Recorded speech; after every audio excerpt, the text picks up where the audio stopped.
ভাত সব কিছু নিয়ে খেতে পারবেন, পরোটা, লুচি। তো চলুন, তৈরি হয়ে গেল,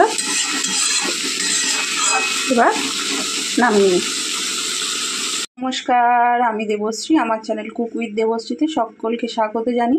আজ আবারও একটা রেসিপি নিয়ে চলে এসেছি। আজ করব ফুলকপি আলু পোস্ত। শীতকাল আর ফুলকপি দিয়ে পোস্ত খাবো না, তা হয় না। তো চলুন, আজকে পোস্তটা সম্পূর্ণ নিরামিষ করব। এখানে ফুলকপি, আলু, কাঁচা লঙ্কা, টমেটো আর পোস্ত বেটে নিয়েছি। তাহলে শুরু করা যাক।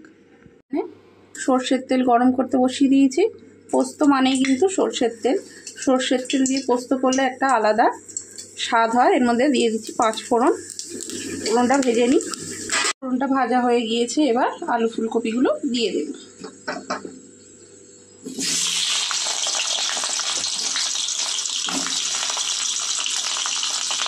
ফুলকপি দিয়ে দিয়েছি, এর মধ্যে এবার দিয়ে দেবো পরিমাণ মতো নুন। ফুলকপি আর আলুটা খুব ভালো করে ভেজে নেবো, যাতে ভাজতে ভাজতে অর্ধেক সিদ্ধ হয়ে যায় সবজিগুলো।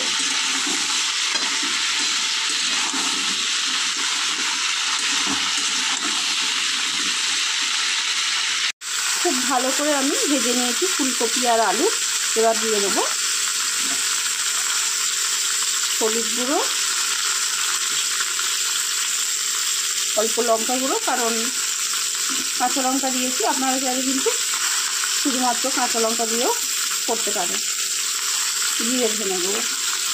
এবার কষিয়ে নেব।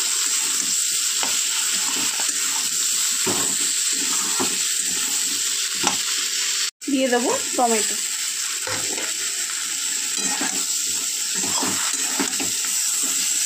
খুব ভালো করে কষিয়ে নিয়ে আর আসছি। ভালো করে কষিয়ে নিয়েছি, এবার দিয়ে দেবো পোস্ত বাটা।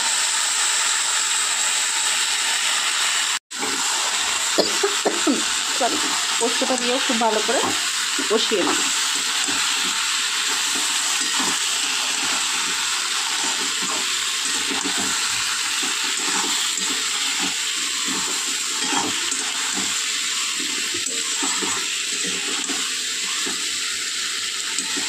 তেল ছাড়া অবধি কষিয়ে নেবো, তারপরে আসছি।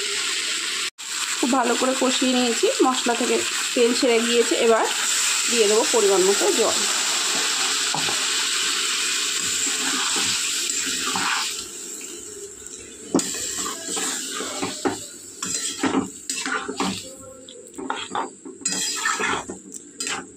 আর জল দেবো না, কারণ পোস্তটা শুকনো শুকনো মাখা মাখা হবে।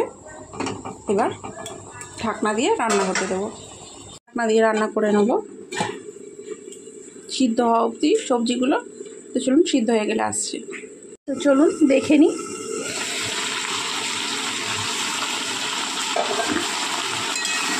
সমস্ত রস শুকিয়ে গিয়ে, ঝোল শুকিয়ে গিয়ে মাখা মাখা হয়ে গিয়েছে, তৈরি হয়ে গিয়েছে। শীতকালের দিনে এরকম একটা ফুলকপি আলু পোস্ত থাকলে কিন্তু জমে যাবে।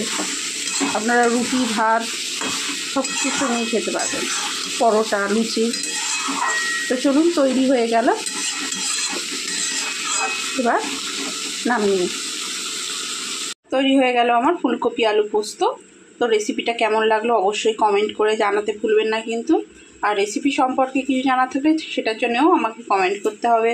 নতুন নতুন রেসিপি পাওয়ার জন্যেও কমেন্ট করবেন। আর যদি ভালো লেগে থাকে অবশ্যই লাইক, শেয়ার ও সাবস্ক্রাইব করে আমার পাশে থাকবেন।